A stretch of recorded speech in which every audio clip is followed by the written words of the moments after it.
Let me just check if you have.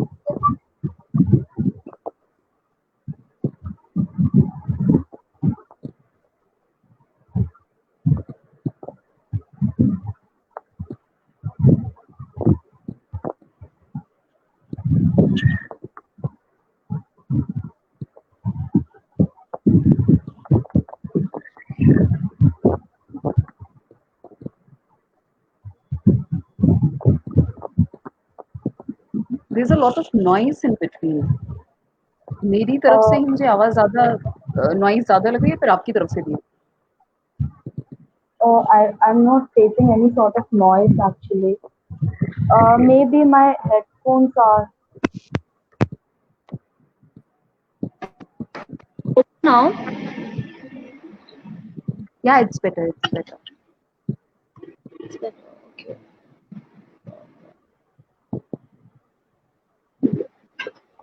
Okay, we are live now on the page.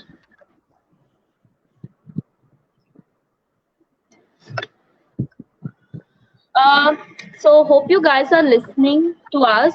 Hope we are audible to you. If somebody in the comments can just tell us if we both are audible to you.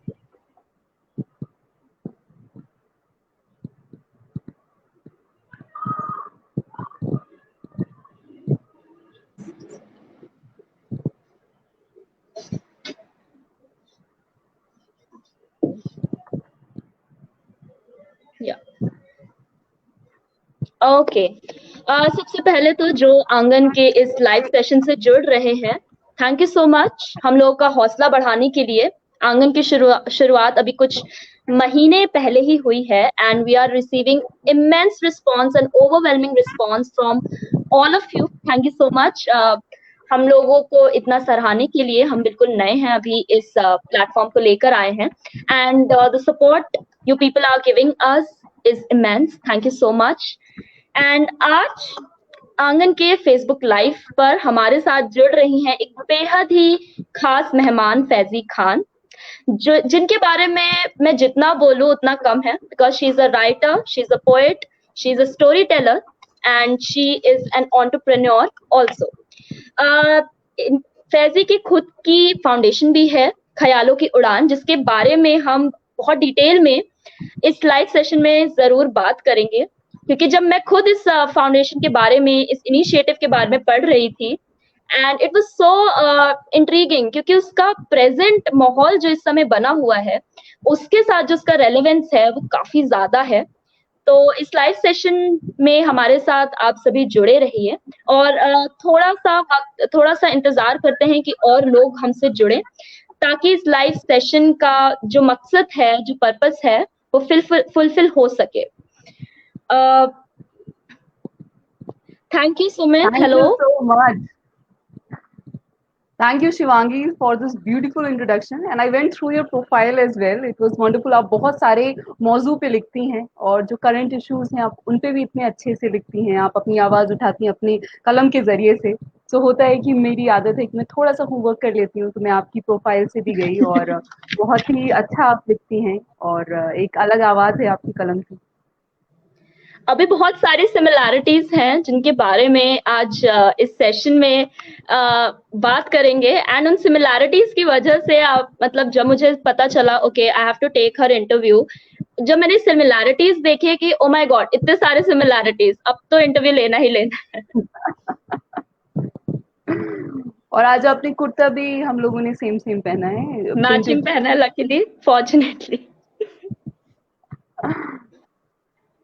आपने कब से लिखना शुरू किया?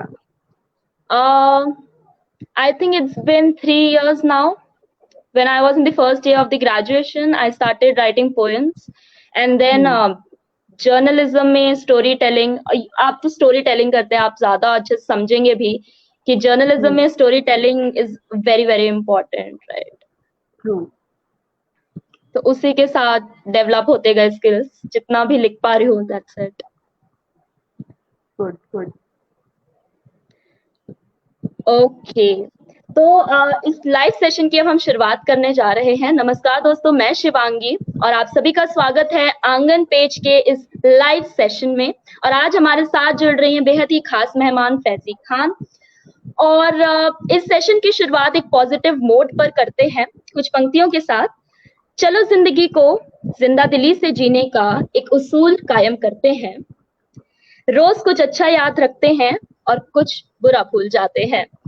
और जिंदा दिली की बात हो रही है, यादों की बात हो रही है, पॉजिटिविटी की बात हो रही है, तो फैजी खान को कैसे भूल सकते हैं हम यहाँ पर, who herself is a poet, writer, entrepreneur, founder of ख्यालों की उड़ान।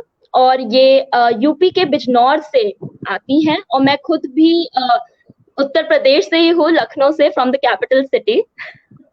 अच्छा।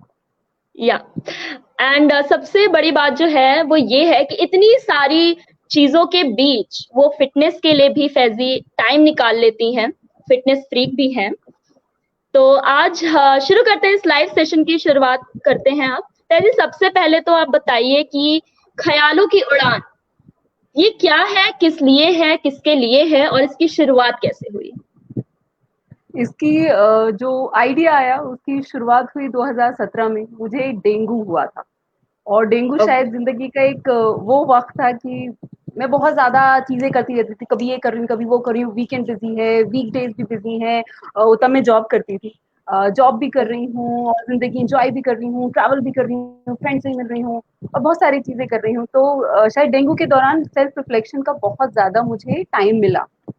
तो तब मैंने जाना कि ना करते हुए भी हम ना जिंदगी में बहुत सारे कॉम्प्रोमाइजेस कर लेते हैं, कभी किसी वजह से, कभी रिश्तों की वजह से कर लेते हैं, कभी आपकी जो सेल्फ डाउट्स हैं कभी वो कॉम्प्रोमाइज करा देते हैं, कभी आपको ये लगता है कि यार जॉब में दिल तो नहीं लग रहा अब, पर यार 30 तारीख को सैलरी भी आती है, तो क्या होगा, ये सारी चीज। पर वो जो एक पूरा एक पीरियड था उसने बहुत ज्यादा सेल्फ रिफ्लेक्शन दिया। तो आई थॉट कि चलो किसी एक पोर्टल को इंट्रोड्यूस करते हैं।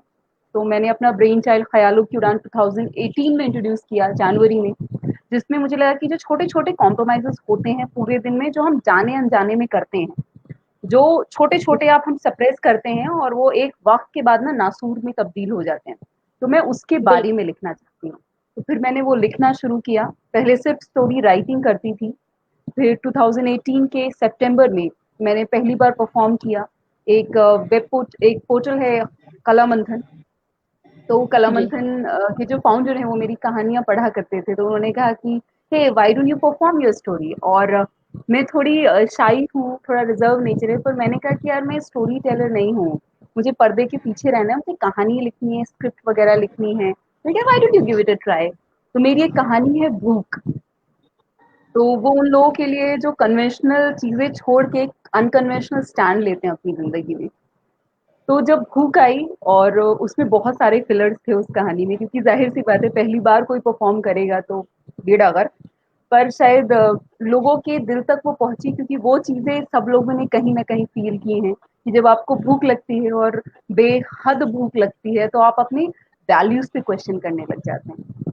और कभी कभी आपके पास तंगी होती है बहुत चीजों की, तो आपके पास खाने के लिए नहीं होता, तो आप you and up eating 2 bananas in the morning, 2 bananas in the evening and few Parle G biscuits. तो शायद वो कुछ चीजें थी, वो कनेक्ट हुई, तो लोगों ने मुझे स्टोरी टेलर बना दिया। सो भूख के बाद आई स्टार्टेड परफॉर्मिंग, और फिर मैंने वर्कशॉप्स क्रिएट की, सेशंस देने शुरू कर दिए, फिर ऐसे ही सिलसिला जुड़ गया।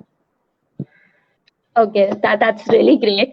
जैसा अभी आपने बात की कि आप ऐसी, जो मुझे आइडिया मिल पा रहा है वो ये है कि आप ऐसी पोइट्रीज लिखती हैं, ऐसी कहानियां लिखती हैं जो कहीं ना कहीं हम सबसे जुड़ी हुई हैं, जो रियल लाइफ इंसिडेंसेस से जुड़ी हुई है या हमारे ह्यूमन इमोशन से जुड़ी हुई होती हैं। तो कितना मुश्किल होता है ऐसे ह्यूमन इमोशंस को और रियल लाइफ स्टोरीज को शब्दों में पिरोना आपके लिए? मुश्किल नहीं होता है एक्चुअली, क्योंकि मैं ज़्यादातर नॉन फिक्शन लिखती हूँ, और जो चीज़ें मेरी ज़िंदगी में हुई हैं मैं पास्ट में जाके I see myself in a non judgmental manner, and then उसके बाद मैं उसे अल्फाजों में तब्दील कर देती हूँ।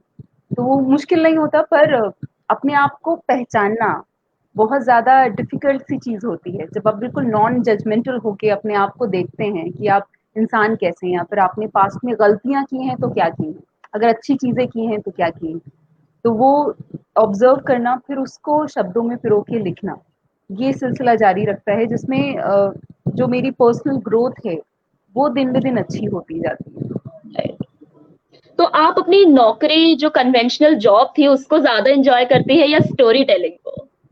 This one being an entrepreneur. और कहीं ना कहीं कलम ने ही मुझे ताकत दी कि नहीं, मैं नौकरी छोड़ के मैं टोटली इसी में ही आई कि मुझे एक प्लेटफॉर्म स्टार्ट करना है और उसको फिर बिजनेस डायमेंशंस में ढालना है, उसमें फिर कुछ चीजें ऐड करनी है कि जो हम बोलते हैं ना द कॉन्सेप्ट ऑफ इकिगाई, उसका मैंने वर्कशॉप्स भी दी थी कि how to find your ikigai. तो इकिगाई में क्या होता है कि आपकी जिंदगी के जितने भी स्पेयर्स होते हैं, जो आपका पैशन है, जो आपका मिशन है, जो आपका पूरा लाइफस्टाइल है और जो आप लोगों को देना चाहते हैं और जहां से पैसा आएगा, उस सबका एक कॉमन क्वेश्चन होता है जिसे हम इकिगाई बोलते हैं।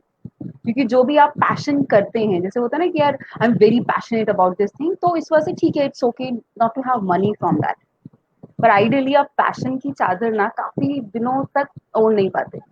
you need bread to eat, you need water to survive, you exactly cannot survive on exactly. air। क्योंकि ज्यादातर आर्टिस्ट का माना जाता है कि यार अच्छा ये लोग भी पैसे लेते हैं कि यार आर्टिस्ट भी, अरे आर्टिस्ट हो कमाते कैसे होते?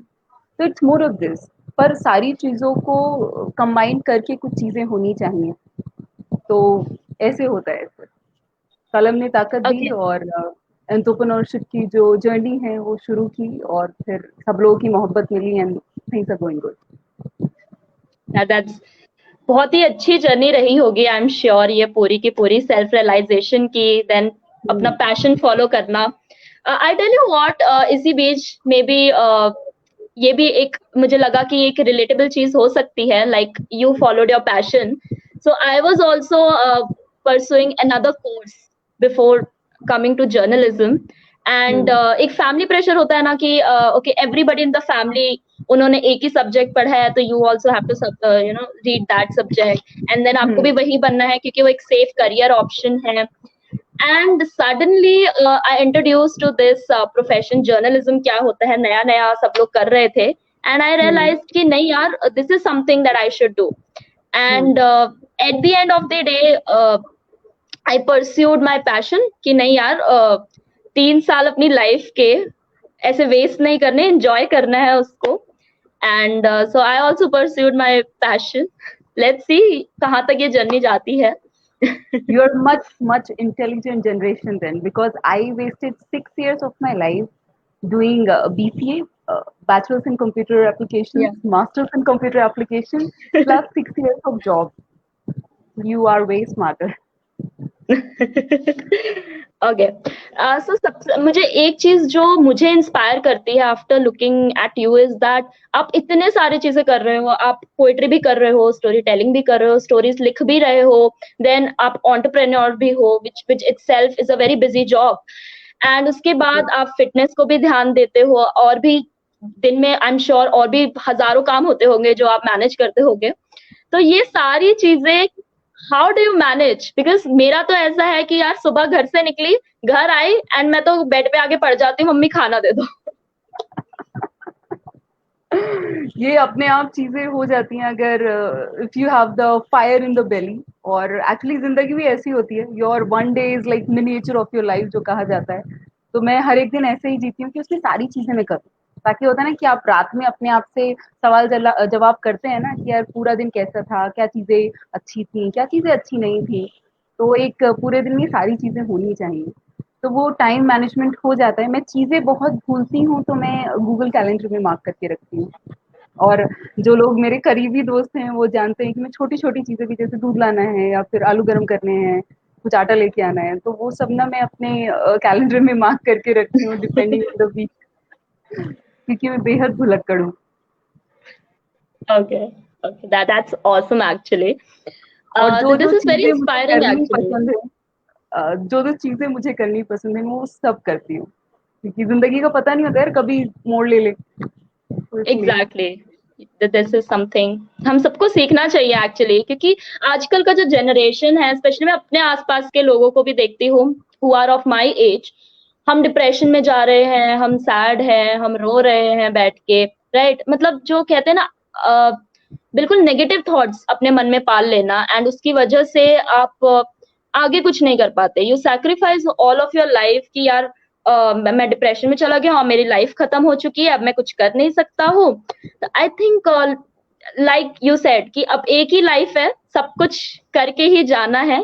अप्स एंड डाउन सबकी लाइफ में आते ही आते हैं, you just have to face them, right? Yes.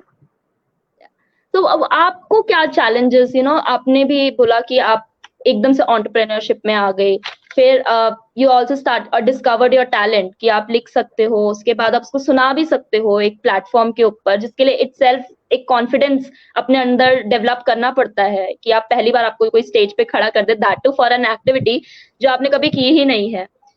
How did you overcome that? आप सिर्फ स्टोरी टेलिंग वाला पार्ट पूछ रही हैं, फिर ऑल ओवर जो जर्नी रही है उसमें क्या everything, challenge? Everything, everything. I think सबसे बड़ा जो चैलेंज था वो ये था कि जो हमारे सोशल बैरियर्स होते हैं ना, जो हमको एक रैट रेस वाले बॉक्स में डाल देते हैं, तो वो रियलाइजेशन होना कि यार ये बॉक्स है, जरूरी नहीं है कि आपका बॉक्स औरों के जितना हो सकता है कि आपको आउट ऑफ द बॉक्स चीजें करनी है, आपको शायद एक बक्से में नहीं रहना। तो वो चीज समझाने में अपने आप को, और फिर उसके बाद ये हौसला जो है ये खपोलने में कि इतना हौसला है मेरे अंदर कि मैं फैमिली को भी बोल सकती हूँ, अपने आप को बोल सकती हूँ कि नहीं यार देखा जाएगा जो होगा। पर ये जो जिंदगी चल रही थी उसको आगे नहीं चलना है, I need the other way. क्योंकि 6 साल के जॉब कल्चर के बाद आई रियलाइज कि यार मैं उस सर्किल के लिए नहीं बनी थी। I am suppose to be on the employer circle rather than the employ one. तो फिर उस प्रॉपर्टीज को पूरा जो है अडेप्ट करना, फिर मार्केट में आना, फिर मार्केट में एग्जिस्ट करना, क्योंकि जब बहुत सारी चीजें ऐसी आई हुई हैं, आप ऐसा क्या करोगे, मार्केट रिसर्च किया उसका कि फिर कैसे आप फाइनेंशियली एग्जिस्ट करोगे, क्योंकि ठीक है आपको दिल की सुनना है, दिल से आप ये करेंगे, but practically at the end of the day you need some food to eat. तो वो सारा चीज राइट। सीखना, तो वो जो सफर रहा है वो बहुत अच्छा रहा है और मैंने एंजॉय किया है बहुत। पर तकलीफ जब होती थी जब जॉब का टाइम चल रहा था और जैसे टीम लीडर से लड़ाई हो गई, और जनरली क्या होता है एमएनसी में जब टीम लीड से लड़ाई होती है ना, तो उनको पता नहीं कैसे ऐसे लगता है कि वो जो है ना बाप है दुनिया के, they rule, not being the CEO, I tell you the team lead. तो कई बार राइट। आपकी उनसे लड़ाई हो गई क्योंकि आपकी रवैया पसंद नहीं आया या फिर आपकी गलती नहीं थी, और आपको ना फिर आस पड़ोस वालों ने बोला कि यार तुम्हें यार कंपनी में रहना है यार, उनकी मत लड़ाई करो, तुम यार तुम दब के नहीं रह सकते, तो सैलरी नहीं चाहिए 30 तारीख को। और ये सारी चीज हुई तो आपको लगता है कि यार ये तो लाइफ नहीं चाहिए थी यार मुझको, मुझे तो अच्छी लाइफ चाहिए थी, मुझे लगा था कि यार एमएनसी में आने के बाद पटरी भी आ गई जिंदगी, ये क्या हुआ। तो वो जो अपने आप को जानने का सफर होता है वो काफी पेनफुल भी होता है। जब आप उससे बाहर निकल आते हैं तब आपको, आप हंसते हो कुछ साल पहले अपने आप को देख के, यार क्या बेवकूफियां आप करते थे, आप शायद उससे कुछ साल पहले निकल सकते थे पर आप नहीं निकले। और सिर्फ बात यही होती है कि स्टैंड लेने का जो एक मोटिव होता है वो आपका इतना स्ट्रांग हो कि जो भी आपकी दिक्कतें हैं वो आप सारी चीज लांघने को तैयार हो जाओ। राइट। अच्छा, एक चीज मैं पूछना ये चाहूंगी कि देखिए, एक लड़की होने के नाते भी कभी कभी हमें समाज में काफी ज्यादा रेजिस्टेंस का सामना करना पड़ता है, बैरियर्स का सामना करना पड़ता है, स्पेशली उन लड़कियों को जो अनकन्वेंशनल चीजें करती हैं, राइट? कि you are not doing something which is conventional, you are breaking the barriers, वो सब चीजें आप कर रही हो जो कभी एक्सपेक्टेड नहीं था आपसे कि आप ये भी कर सकते हो। कभी आपको कोई भी टाइप का सोशल स्टिग्मा या कोई भी ऐसे बैरियर्स एक लड़की होने के नाते में भी सहने को देखने को मिले क्या? बहुत सारे होते हैं, रोजाना होते हैं। एक तो ये जो ठप्पा हो जाता है कि जो लड़कियां एंटरप्रेन्योर्स होती हैं फिर बहुत सारी चीजें कर रही होती हैं कि वो लड़की बहुत तेज है, ये जो चीजें होती हैं, या फिर उस राइट। लड़की की शादी कैसे होगी। हालांकि इतनी सारी चीजें करने से शादी का कोई रिलेशन नहीं है, पर राइट। कई बार ऐसा होता है कि बंदे को लगता है कि यार जैसे किसी ने टाइप किया, उसको दिखा दो चार चीजें जो मैं करती हूँ कि नहीं यार ये ना बहुत ज्यादा इंडिपेंडेंट है, may be she is not suited for the family. कि हमें अगर किसी को डेट करना है तो फिर बहुत प्रोग्रेसिव शो करना है, पर हमें लड़की जो है बिल्कुल घरेलू चाहिए। तो वो सारी दिक्कतें आती हैं। आस पड़ोस वालों को होता है कि अरे ये एंटरप्रेन्योरशिप में क्यों लगी हुई है, बिजनेस में क्यों लगी, शादी कब करेगी। तो जैसे मैं छोटे कस्बे से हूँ, मैं चांदपुर से हूँ, तो आस पड़ोस के जो लोग हैं उनकी जिंदगी की दिक्कत ही एक ही है कि मेरा जो है मतलब दिया नहीं हुआ है इसका। राइट। और सब लोगों को यही लगता है कि आप बहुत तेज हैं और कैसे इतनी सारी चीजें कर लेते होंगे। अगर आप वर्कशॉप्स आपकी थी या फिर आपकी लेट फ्लाइट थी अगर आप रात को आ रहे हो तो may be it's something fishy, यार इतनी लेट फ्लाइट क्यों आ रही है, मे बी शायद फ्लाइट से आ भी रही होगी या बंदी नहीं आ रही. So people have their own stereotype and it's okay, right, that's their circle that they have created. बस ये है कि आपको उस सर्कल से अफेक्ट नहीं होना है. Exactly, right, right. तो जो दर्शक हमें देख रहे हैं, जो व्यूअर्स हमें देख रहे हैं, आप कमेंट बॉक्स में अपने क्वेश्चंस हमें बता सकते हैं. इससे पहले मैं क्वेश्चंस पे जाऊं, एक चीज, आई एम नॉट रॉन्ग, आपकी एक बुक भी आने वाली है बहुत जल्द. जी जी if I am pronouncing right, Urooj उसका नाम है, जी. राइट? उरूज का तो मतलब उस बुक, बुलंदी होता है, हाइट. जी बिल्कुल बिल्कुल, इसके बारे में कुछ बताइए, इस बुक के बारे उरूज में. मेरी उरूज मेरी वो छोटी छोटी जो कहानियां हैं उन सबका एक जत्था है. मैंने सारा चीज साथ में कर दिया, और ये उन जगह पे मैं भिजवाऊंगी जहाँ पे इंटरनेट नहीं होता है, क्योंकि वो सारी कहानियां जो हैं वो इंटरनेट पर हैं. पर जैसे लद्दाख के कुछ एरियाज हैं, अपने पोर्ट ब्लेयर हो गया, वहाँ पे इंटरनेट का बहुत दिक्कत है. तो ऐसी जो लाइब्रेरीज हैं जहाँ पे बच्चे पढ़ना चाहते हैं पर इंटरनेट की किल्लत होती है, तो वहाँ पे वो बुक हो. और बाकी जगह तो वो बुक्स होंगी ही. और मैं कुछ आर्टिस्ट से कोलैब कर रही हूँ कि हर एक कहानी के साथ साथ एक वो पेंटिंग हो उनकी, कि जो उस कहानी को दर्शाती हो. और जहाँ जहाँ पे इंटरनेट नहीं होता मैं वहाँ पे जाऊँ और बच्चों को देके आऊँ. दैट्स सुनने में बहुत अच्छा लग रहा है, राइट? कि कोई थैंक यू. समाज के लिए इतना कुछ कर रहा है, वरना आमतौर पे हम कोई ध्यान नहीं देते हैं कि कोई भी कैसे भी पड़ा हुआ है, कहाँ पर है, कहाँ नहीं है. हमें अपने से ही, अपने आप से ही छुट्टी नहीं मिलती कि हम दूसरों के बारे में सोच सकें. And you are thinking about underprivileged children, और that too in remote areas, जिनके बारे में कोई सोचता नहीं है, राइट? तो और एक आई एम चीज और श्योर. है, या जैसे जब मैं स्लम्स में जाके जितने भी अंडर प्रिविलेज्ड बच्चे हैं उनको जाके पढ़ाती हूँ, या फिर विजन मिशन कैसे लिखते हैं वो स्टेटमेंट, वो सिखाती हूँ. जाहिर सी बात, मैं इतने बड़ा बड़ा वर्ड्स नहीं यूज करती, पर जो उनकी विजन मिशन स्टेटमेंट निकल के आती है, आप जो ना ताज्जुब में रह जाते हो कि इनकी सोच कहाँ तक पहुंची है. तो एक जो फीलिंग होती है, आप ऐसे बच्चों की जो है ना चीजें सुन रहे हो, उनकी सोच सुन रहे हो, या फिर आपकी वजह से, आपके एक आइडिया से उन्होंने इतनी दूर तक सोचा है, वो जो एक पूरी फीलिंग होती है बहुत ज्यादा अच्छी होती है. तो फिर आपको बहुत सारी चीजें मिल जाती हैं तजुर्बे लिखने के लिए कि आपने कैसा कैसा महसूस किया है. अच्छा, आप वैसे आपको ये कब लगा कि मुझे रेस्ट ऑफ द लाइफ जो है मेरी, वो अंडर प्रिविलेज्ड लोगों के लिए काम करके या उनके अपलिफ्टमेंट के लिए मुझे अब लगा देना चाहिए, इनके लिए अब मुझे काम करना चाहिए, ऐसा कौन सा पॉइंट ऑफ टाइम था आपकी लाइफ में? एक्चुअली वो चीजें मुझे पता थी, पर शायद एक पुश जो मिलने का टाइम होता है, वो पुश मेरे को 2018 में ही मिला जब मैंने ये सारा चीज शुरू किया. तो मेरे फादर जो हैं वो आगरा से हैं, वो आगरा यूनिवर्सिटी के बहुत ही टॉप स्टूडेंट्स में रहे हैं. तो उनकी जो शुरुआत थी वो बहुत गुर्बत में थी. तो मेरी एक कहानी है गुर्बत में फूल, जो पोर्टल पे जो उन्होंने ही लिखी है, मैंने सिर्फ उसमें थोड़ा सा एडिट किया है. तो उनकी ऑटोबायोग्राफी सॉर्ट ऑफ है वो, कि गुर्बत में भी फूल खिलते हैं. तो उनके साथ वाले जो लोग थे वो पढ़ते नहीं थे, और वो होता है ना कि जब पैसे नहीं होते तो आप पूरे टाइम, बच्चे क्या करते हैं, खेल लिए, कंचे खेल लिए, और इधर उधर से लेके फिर सिनेमा देखा है, या फिर जो मिट्टी के मकान है वो बना लिए, कबूतरबाजी कर दी, या फिर झांकी देखने चले गए आगरा के. तो उनकी बातों से मुझे ये महसूस हुआ कि तालीम बहुत ज्यादा जरूरी होती है. और कोई कोई ऐसा होता है कि जिन तक तालीम नहीं पहुंच रही है, कि इतनी आग उनमें हो कि नहीं यार मुझे पढ़ना है, क्योंकि पढ़ने से ही बदलाव आएगा. तो वो जो बिल्कुल, लॉजिक है वो काफी लोगों तक पहुंच नहीं पाता है. जैसे मेरे फादर ने तो स्ट्रगल किया, उनको एक पॉइंट पे समझ में आया कि यार जब वो छोटे थे, किसी ने, उनके जो दादाजी हैं, उन्होंने चारपाई पे बैठ के उनको कहानी सुनाई थी. मेटाफोरिक कहानी थी, जिसमें ये था कि अगर आपको अपने हालात सुधारने हैं तो तालीम ही तरीका है जो आपके हालात बदलेगा. So he went for this education and he changed his life. कि अभी आप मुझे ऐसे देख पा रहे हैं, तो वो इसीलिए है कि उन्होंने एक डिसीजन लिया था. तो यही राइट, डिसीजन हर हर एक इंसान जो है ले सकता है. तो हम बोलते हैं ना, वो सुबह हम ही से आएगी,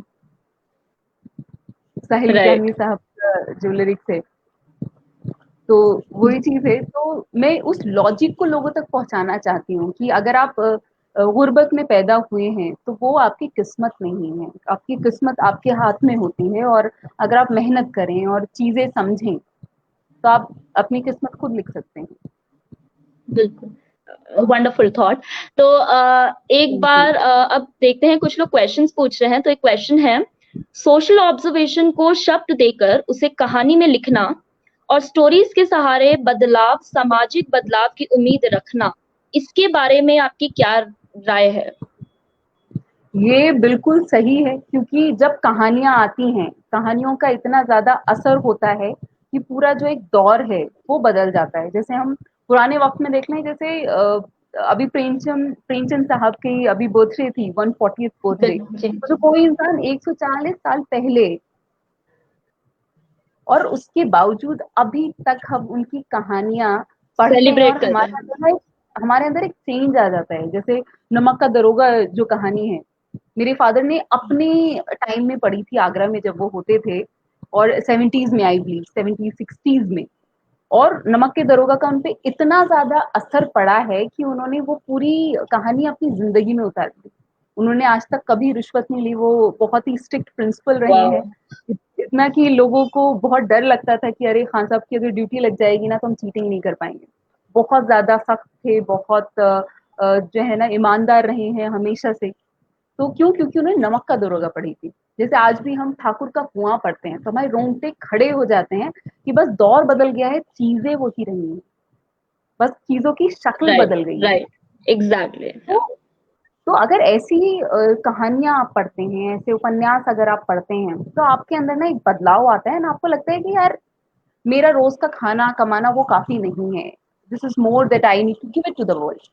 तो फिर ये चीजें आपके अंदर एक अलग सा बदलाव लाती हैं, या फिर आप जिंदगी ना बहुत अलग बारीकियों से देखना शुरू कर देते हैं। True, true. Even I was reading this book, Sharat Chandra Chattopadhyay की मैं जीवनी पढ़ रही थी, आवारा हम्म। मसीहा। अच्छा। एंड उसने मुझे इतना ज्यादा इफेक्ट कर दिया, एक हफ्ते के लिए तो मैं बिल्कुल जोन से ही बाहर नहीं निकल पा रही थी कि यार एक हम्म। इंसान, इतना साधारण सा इंसान, वो हम्म। वैश्याओं के बीच भी रहा है, वो विधवा औरतों के बीच पे भी रहा है, और मतलब समाज की कौन सी गंदी जगह होगी, नहीं होगी जहां वो नहीं रहे हो, ऐसी कोई जगह ही नहीं होगी। एंड उसके बाद मुझे इतना इम्पैक्ट की वो चीज, and the next day I decided कि अभी मुझे अपना, अगर मैं जर्नलिज्म भी कर रही हूँ, तो I have to contribute to two sections of the society जो जिनके बारे में कोई लिखता नहीं है या बात नहीं करना चाहता, जस्ट बिकॉज उनको समाज ने एक नाम दे दिया है, समाज ने कैरेक्टरिस्टिक दे दिया है कि ऐसी औरतें हैं तो ये ऐसी हैं, वैश्याएं हैं, किन्नर हैं तो ये ऐसे होंगे, वैसे होंगे। आई थिंक उपन्यास तो सबको, उपन्यास क्या मतलब, नॉवेल्स, बुक, स्टोरीज जो ये हैं, ऐसे ग्रेट जो राइटर्स हैं, उनका तो जरूर ही पढ़ना चाहिए। It true. Actually impacts your life. अब जैसे इस्मत आपा की जो कहानी है दोज़खी, उन्होंने वो अपने भाई के इंतकाल के अराउंड लिखी है, और किसी की डेथ को भी इतनी खूबसूरती से बयां करना, वो मतलब आप फैन हो जाते हैं। वैसे तो सभी इस्मत आपा के फैन होते ही हैं, पर जब आप दोज़खी पढ़ते हैं तो आप अलग ही दुनिया में चले जाते हैं कि किस तरीके से उन्होंने एक एक चीज को डिफाइन किया है। कोई एक ऐसी कहानी आपको याद हो जिसने आपके ऊपर बहुत इम्पैक्ट डाला हो या असर डाला हो? आई थिंक दोज़खी मुझे बहुत पसंद है, और मुझे मंटो साहब की खोल दो आज भी मैं बहुत अगर अच्छी सुनती या पढ़ती हूँ तो है। आंखों में आंसू आ जाते हैं। बाकी उनको, मुझे बैक तो एक हफ्ते तक तो मैं जब मंटो को पढ़ रही थी, मंटो को, मुझे समझ ही नहीं आ रहा था कहानी का निष्कर्ष है क्या। आई थिंक उनको समझने के लिए भी एक काइंड ऑफ एक level exactly. Of intellect build करना बहुत जरूरी है। True, true. Right. और अच्छा, टेल जैसे मी। या ऑटोबायोग्राफीज, सॉरी। सॉरी, जैसे ऑटोबायोग्राफीज होती हैं बैरक ओबामा और रिचर्ड ब्रांसन, तो मुझे रिचर्ड ब्रांसन बहुत ज्यादा पसंद है, जिस तरीके से वो अपनी जिंदगी जीते हैं और जैसे रिस्क लेते हैं। तो ऐसी ऑटोबायोग्राफीज पढ़नी मुझे बेहद पसंद है। राइट। ओके, थोड़ा सा अब बात करते हैं फिटनेस के बारे में। ये जो फिटनेस फ्रीक आप है, ये कब से आपको कब से ये ट्रेट आपके अंदर जागा? जब कॉलेज लाइफ थी तब मैं डांस करती थी, I was in a dance group. और होता है ना कि कॉलेज में यू हैव दिस थिंग कि स्टेज पे आप ऐसे एंट्री करोगे, ऐसे एंट्री करोगे, तो वो हिप हॉप का उस वक्त से शौक था। फिर उसके बाद जॉब वॉब करने के बाद ना थोड़ा सा ये चीज रुक गई थी। फिर जब मैं एक दिन अपने ऑफिस में थी तब मैंने एक स्कूप स्कूप पे एक आर्टिकल आता है, things to do before you die. तो उसमें 10 चीजें थी और उसमें से बहुत सारी चीजें थी जो शायद जिसके लिए मुझे बाहर जाना पड़ता और बहुत सारा पैसा चाहिए होता। उसमें एक था कि marathon, run a marathon once in your life, जिसमें ओपरा विनफ्री को मैं फॉलो करती हूँ। तो ओपरा विनफ्री का था स्टेटमेंट कि running a marathon is much better than getting some award for acting. मैं कि ओह, ये तो एक बार ट्राई करना पड़ेगा। फिर मैंने जो एडीएचएम होती है, एयरटेल दिल्ली हाफ मैराथन, तो वो या 2014 में मैंने पहली बार वो की, हाफ मैराथन 21 किलोमीटर। उससे पहले मैं 200 मीटर भी कभी नहीं भागी थी। पर मुझे ये था कि यार एक बार मुझे करके देखती हूँ। यार आर्टिकल में लिखा हुआ था things to do before you die, मैं कि यार चलो ये तो कर ही सकते हैं हम, अपने दायरे में है अभी। ये बाकी स्काई डाइविंग, ये सब स्काई डाइविंग वगैरह के लिए तो आपको फिर दुबई वगैरह जाना पड़ता है कि सबसे पहले क्या हो सकता है कि यस, रनिंग अ मैराथन। तो मैंने हाफ मैराथन की। और जो फीलिंग थी रनिंग माय फर्स्ट 21 किलोमीटर, जितने भी रनर्स यहाँ पे हैं वो जानते हैं कि आपकी जो पहली हाफ मैराथन होती है वो आपको हमेशा याद रहती है। वो जो दर्द आपके होता है ना जब आप हाफ मैराथन करके घर लौटते हो, आप नहा धो के लेटते हो, आप उठते हो तो आपको लगता है ना पैरों को कुछ हो गया है। तो एक जो फीलिंग होती है जब आपसे भागा नहीं जा रहा है, आपके पैर, आपकी जिस्म जो है आपको मना कर चुका है, यार नहीं हो पाएगा मेरे से, and then you run with your heart. And जब कोई इंसान आपके दिल से भागता है तो जो जज्बात होते हैं, तो मुझे वो जो एक्सपीरियंस था इतना अच्छा लगा। तो वो जो एक बार करना था ना, done do it once in your life, तो वो फिर कभी भी पहली बार नहीं हुआ। एंड जर्नी स्टार्टेड, फिर मैंने एक्सप्लोर करना शुरू किया। फिर मैं मुंबई गई। मुंबई की मैराथन जो होती है 42 किलोमीटर, जिसका नाम अब टाटा मैराथन है, पहले एसटीएमएम था। और वो की। फिर उसके बाद अपहिल रन्स की। फिर उसके बाद 50 किलोमीटर्स मैंने लास्ट ईयर कांगड़ा में किया है, हिमाचल, जो अपहिल होता है। उसका यस, एक्सपीरियंस राइट। बहुत अच्छा दैट था। Is very difficult, that is very difficult. जी। तो जितनी बार भी मैं मैराथन करती हूँ तो मुझे बहुत अच्छा वक्त मिलता है जब आपको बहुत तकलीफ हो रही है। जैसे अपहिल पे भागना बहुत मुश्किल होता है, तो जब आपके पैर बहुत ज्यादा तकलीफ में हैं और कई बार ऐसा होता है ना कि आपके पैर ना आपसे जवाब मांग रहे होते हैं कि क्या तुम पागल हो जो तुम इतनी कोशिशें करती हो, क्या कर रही हो तुम जिंदगी में। तो वो जो पेन है मैराथन का, जब आप इतनी मुश्किल से किसी चीज में फंस जाते हैं, then you are pushing your body. So I live a lot of life during that pain, जो पेनफुल पीरियड निकलता है। तो इसलिए मुझे रनिंग बेहद पसंद है। और मैंने कुछ एंथम्स लिखे हैं रनिंग को लेके, कुछ कुछ इवेंट्स के लिए। That's great actually. And also it is said कि fit mind is fit body, very true, very true. Right? Okay, मैं एक आखिरी सवाल पूछना चाहूंगी यहाँ पर कि आप जो स्टोरी टेलिंग आप कर रही हैं, राइट, और जो कहानियां आप लिखती हैं, जो पोएट्रीज आप लिखती हैं, या जो अभी आपकी किताब आने वाली है उरोज, हम्म। इन सब के थ्रू आप समाज में अपनी भागीदारी को किस तरह से देखती हैं?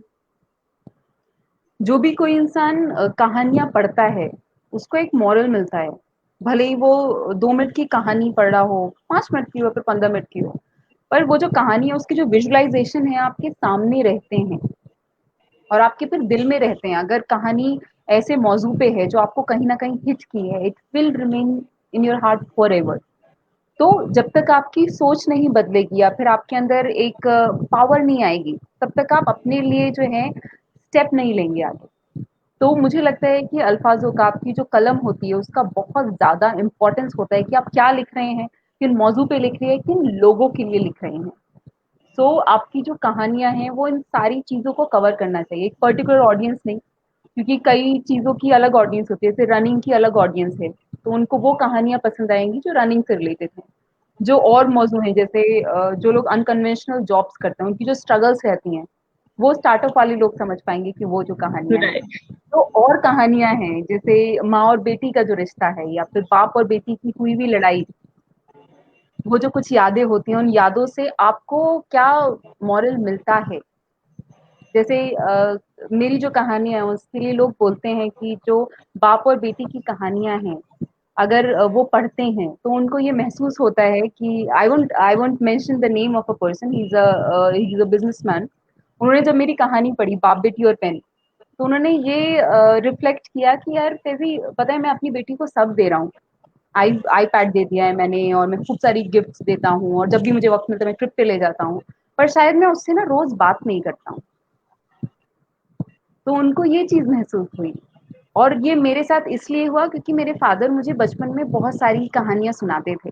उन्होंने ये डेली का बना रखा था कि वो मेरे से बात करते थे कि मेरा दिन कैसा गया, या फिर आज सुनो मैं तुम्हें मर्चेंट ऑफ वेनिस सुनाता हूँ, अरे आज मैं तुम्हें नमक का दरोगा सुनाता हूँ, अरे आज मैं तुम्हें रविन्द्रनाथ टैगोर की बलि सैक्रिफाइस सुनाता हूँ। तो वो ऐसे ऐसे प्लेज नैरेट करके सुनाते थे। और मैं चांदपुर से हूँ, तो वहां पे लाइट अब नहीं आती है उतनी, उस वक्त तो बहुत ही कम आती थी। तो सिर्फ लालटेन की लाइट में मेरे वालिद मेरे पापा होते थे, और वो कहानियां सुना रहे होते थे और मैं सुन रही होती थी। तो मुझे लगता है कि शायद वो जो जनरेशन थी, अब वो जो था ना कि यार माँ बाप बात करते थे, बाप और बेटी बात करते थे पूरे दिन में एक बार, वो कहीं ना कहीं मॉडर्न सोसाइटी हो गई है, गेम्स आ गए हैं, नेटफ्लिक्स आ गया, अपना प्राइम आ गया, तो वो चीज शायद थोड़ी सी कम हो गई है। तो अगर मेरी कहानी के बाद अगर जैसे इतने कोई बड़े इंसान हैं जिन्होंने जिनकी उम्र मेरे से डबल है, उनको ये रिफ्लेक्शन आ सकता है कि नहीं यार ऐसा करना चाहिए, मुझे अपनी बेटी से रोज बात करूंगा, तो उससे बेहतर क्या हो सकता है। बिल्कुल राइटली सेड ऑल्सो कि आजकल का जो जनरेशन है वो मोबाइल पे ज्यादा निर्भर है, राइट? पूरे टाइम फैमिली में सब लोग बैठे रहते हैं, सबके हाथ में एक एक मोबाइल होता है एंड बस उसी को स्क्रॉल करते रहते हैं। That is their family time और this is the reality of new India. हमारी जनरेशन में क्या था कि अगर कुल्फी वाला आना है 4 बजे ठेले पे, तो हम कितनी मिन्नतें करते थे कि हमें 1 रुपया दे दो, या फिर कभी कभी हम गुल्लक उल्टी करके उसमें छुरी डाल के जो है ना फिर निकाल रहे होते थे, मतलब कितनी मुशक्कत करके हमें कुल्फी मिलती थी। तभी कुल्फी की यादें हैं। आजकल के बच्चे तो गुल्लक से पैसे भी नहीं चुरा सकते, गुल्लक ही नहीं है। गुल्लक पता ही नहीं है क्या है एक्चुअली। मतलब पहले वो मिट्टी की गुल्लक होती थी एंड मैं मम्मी को बोलती थी नहीं नहीं नहीं नहीं 10 रुपए मत डाल देना, उसके अंदर निकलेगी कैसे वापस। बहुत मुश्किल से निकलते थे 5 रुपए 10 रुपए। मैं लिटरली चाकू लेकर उसमें एक छोटा सा जो होल होता था उसको काटती थी कि वो ब्रॉड हो जाए, उसमें से कुछ तो निकल आए। और दिल कितना चकनाचूर हो जाता था जिस दिन धोखे से गुल्लक ना टूट गई है। और उसमें कम पैसे जमा होते हैं, वो तो और प्रॉब्लम होती है कि यार सिर्फ इतने ही पैसे निकले। और वो मिट्टी वाली गुल्लक का जो मजा है, वो जो फिर उसके बाद पिगी बैंक्स आ गए थे जो चाबी से खुलते थे, उसमें वो नहीं था। Right right. उसमें सीधे पैसे निकल सकते थे। गुल्लक में जो है ना आप पूरा एक एंगल अलाइन करते थे, फिर चाकू डालते थे, फिर निकालते थे, मतलब।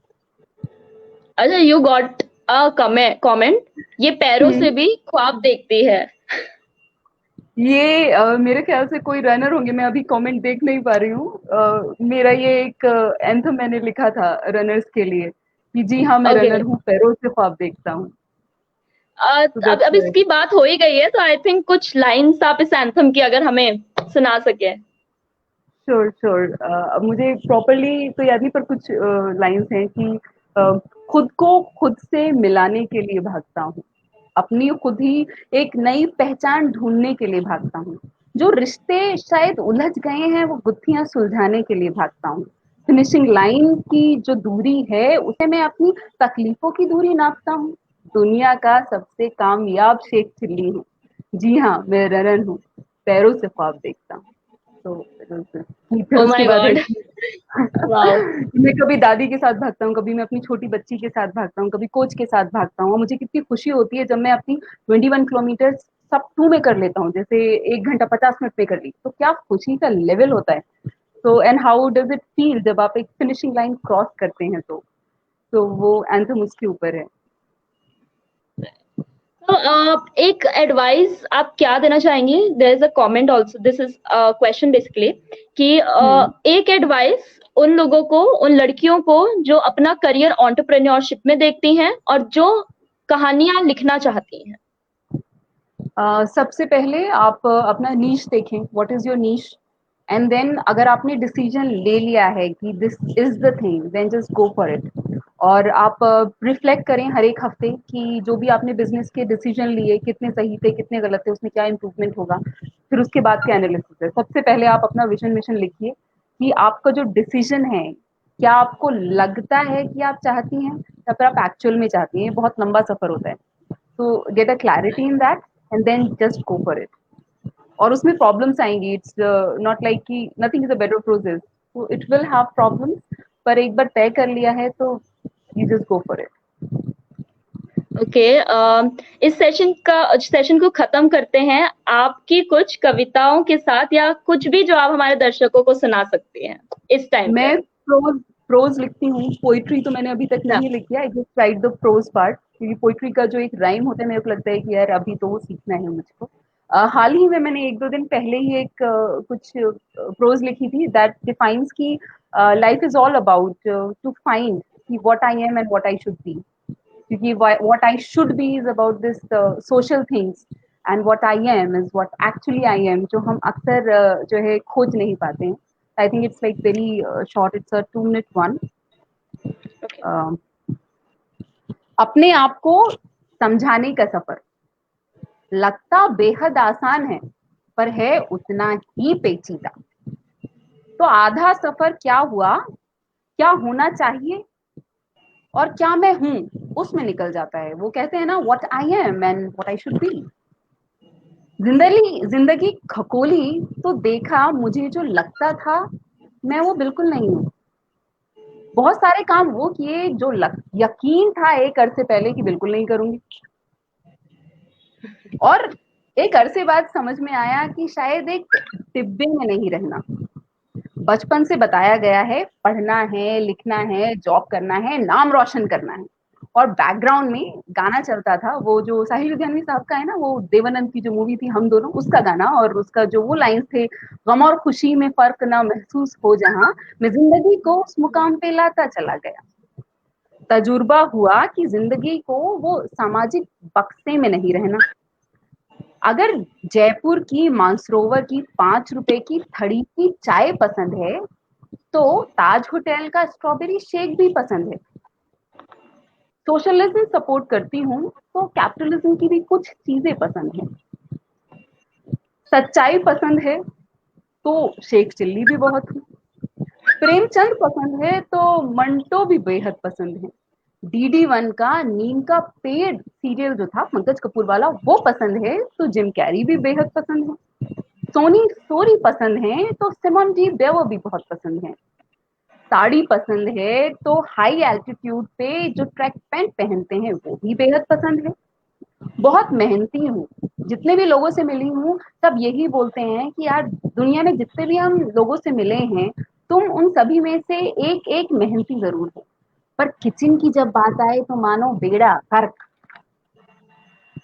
कभी खुश होती हूँ तो गाइड मूवी की वहीदा रहमान बन जाती हूँ और स्काई ब्लू कलर की साड़ी में नाचती हूँ, आज फिर जीने की तमन्ना है। और जब गुस्से में होती हूँ तो गगन दमामा बाजियों की शिव वर्मा बन जाती हूँ। जब नौटंकी के मूड में होती हूँ तो शोले की धर्मेंद्र बन जाती हूँ। जब कलाकार हूँ तो प्यासा की गुरुदत्त हूँ। जानती हूँ दुनिया के तौर तरीके हैं और ये सब करने पड़ते हैं, बस मुझे इतना पता है मुझे अपने रफ्तार में चलना है। वो सामाजिक रैट रेस के एक बक्से में नहीं रहना, क्योंकि उस बक्से के आगे जो है ना एक ताला लगा हुआ होता है बहुत बड़ा सा, जिसमें ना एक अजीब सी काई वाली जंग होती है। मुझे वो जंग हटानी है और उस बक्से में से निकलना है, क्योंकि मुझे अपनी अपनी रफ्तार में चलना है और सिर्फ चलते जाना है और अपने आप को पहचानना है। क्यों? क्योंकि मुझे बाजारू खुशियों के समाज में नहीं रहना, मुझे मुझे अपनी दुनिया में रहना है, अपनी आजाद दुनिया में रहना है। ये था। Thank you. Oh my God, मतलब एक सीरियसली ऐसा लगा कि मैं किसी और जोन में ही चली गई हूँ फॉर सम टाइम, एंड ये सुनने के बाद this is so relatable, so inspiring, and specially अभी मुझे ऐसा लग रहा है कि कब लॉकडाउन खत्म होगा एंड कब मैं I can hear you live on a stage, you know. Sure, very soon. This is so mesmerising. अभी ऐसा लग रहा है कि यार मैं सुनती रहूं और सुनती रहूं। मुझे भी बात करके ना बेहद मजा आया, और आपकी जो लिखाई थी मुझे बेहद पसंद आई, तो मुझे पता था आपसे बात करने में बहुत अच्छा लगेगा। तो पता भी नहीं चला कि करीब 45 मिनट से ऊपर हो गए हैं हमें बात करते हुए, महसूस ही नहीं हुआ। जी, बिल्कुल। कुछ व्यूअर्स बोल रहे हैं कि कोई और कहानी हो जाए। अगर आपके पास टाइम है, एक लास्ट कहानी लेते हैं एंड इस सेशन को फिर हम खत्म करेंगे।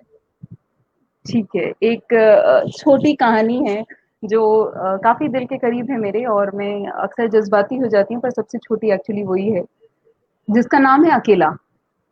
और अकेला उस चीज पे है कि दुनिया का सबसे बड़ा सच अगर कोई है तो ये है कि आप अकेले हैं, you are alone in this world.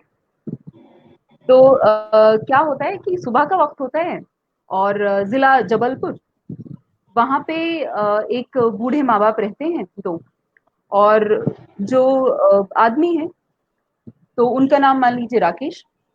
तो राकेश की आंखों में थोड़ी सी दिक्कत है, उनका भी रिसेंटली कैटरैक्ट का ऑपरेशन हुआ है, तो उनकी 40% ही आंख काम करती है।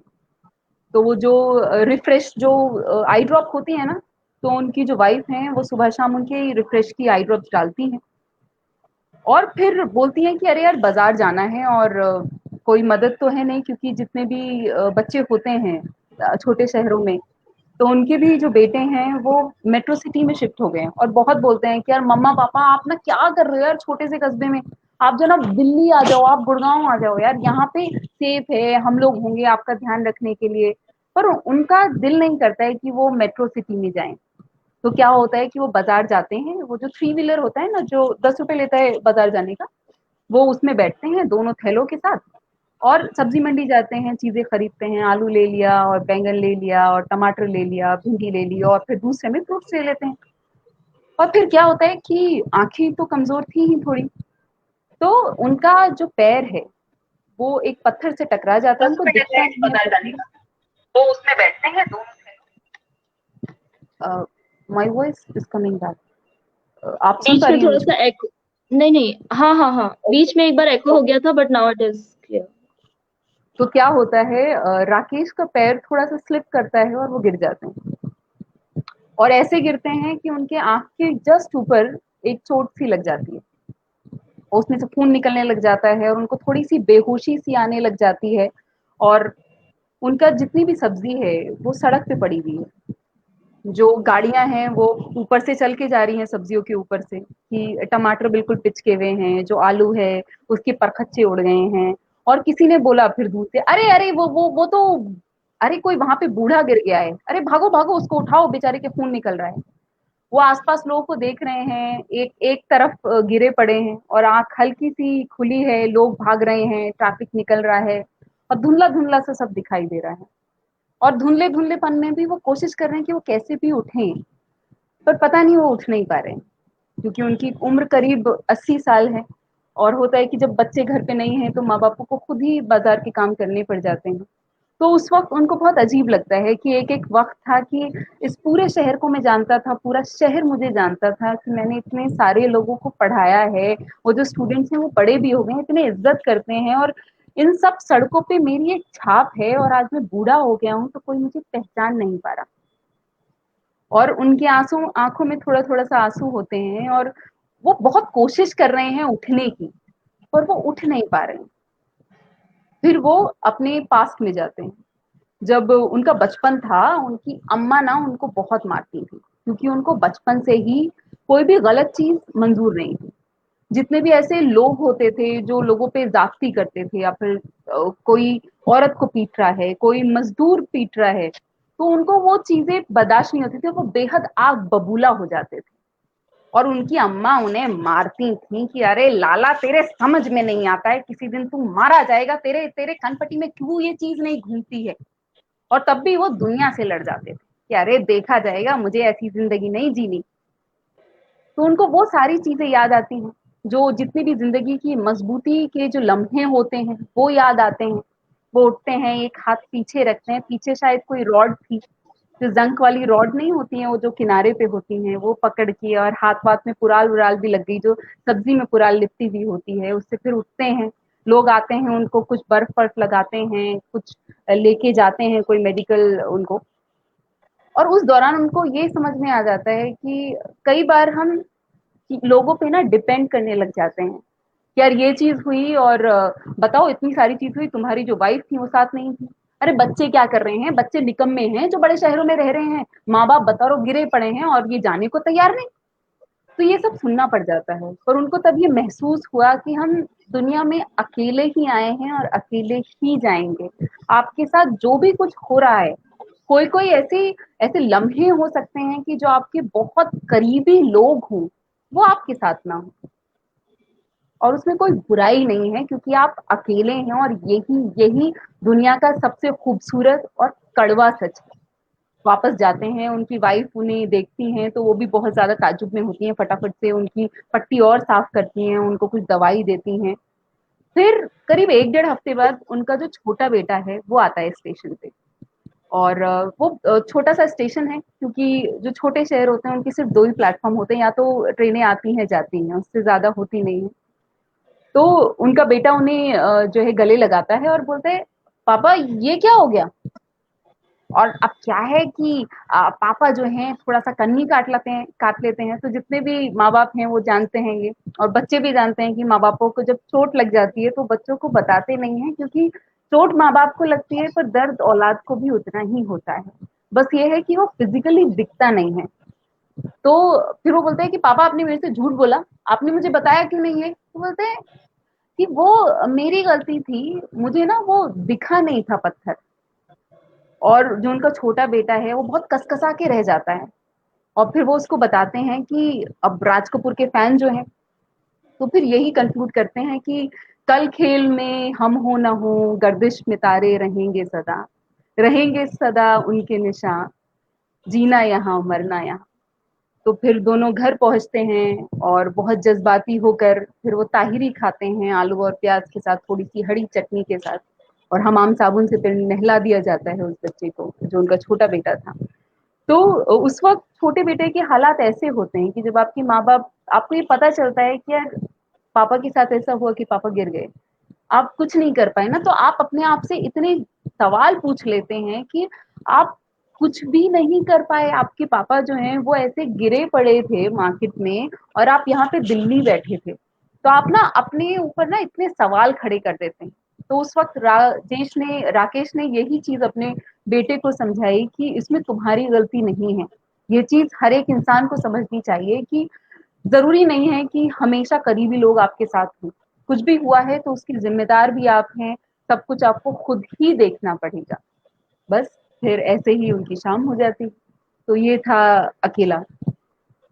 वाओ, आई थिंक इतने सारे संदेश एक स्टोरी में आपने पिरो दिए, and the dynamics of the story बदल रही है, अब क्या होगा, अब क्या हो रहा है, ये क्यों हो रहा है, तो सुनने में इतना ज्यादा इन्वॉल्व हो गई मैं, तो मतलब आई डोंट नो, मुझे तो याद हो गई है पूरी स्टोरी इन जस्ट इतने मिनट में। ये मैंने शॉर्ट में बोली थी काफी, और मैं इसको ज्यादातर नहीं बोलती हूँ क्योंकि मैंने लखनऊ में भी परफॉर्म की ये, और एक कहानी है साइकिल की सवारी, जो बाप और बेटी का जो इश्क होता है, जो बापू की कुर्बानी होती है, जो एक माँ की कुर्बानी होती है। मैं परफॉर्म करती हूँ तो मैं जज्बाती हो जाती हूँ। तो लखनऊ में क्या हुआ था, करीब 80 लोग आए थे, 8 साल से लेके 80 90 साल तक के जो अंकल होते हैं वो भी आए थे।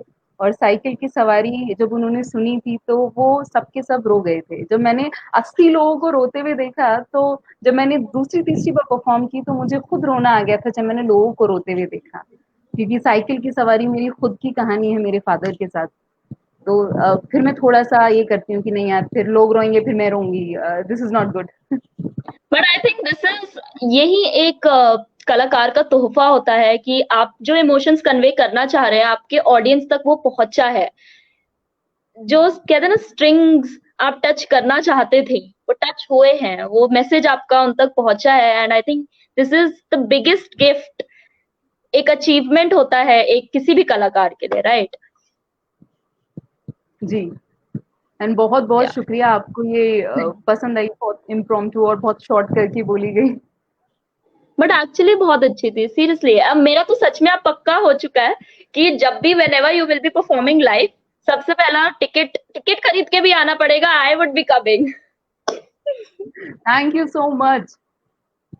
So और okay, हम फैजी, लोग थैंक यू वैसे सो भी मिल सकते हैं।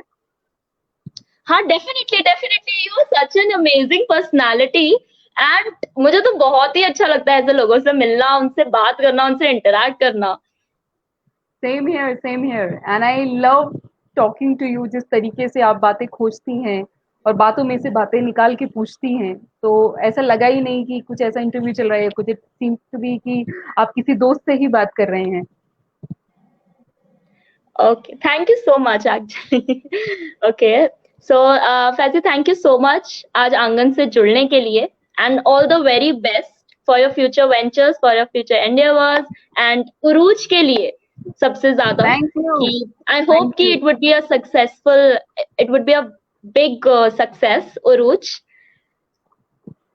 Thank you so and much, thank you so much. Thank you so much Faizi. चलिए, टेक केयर, बाय।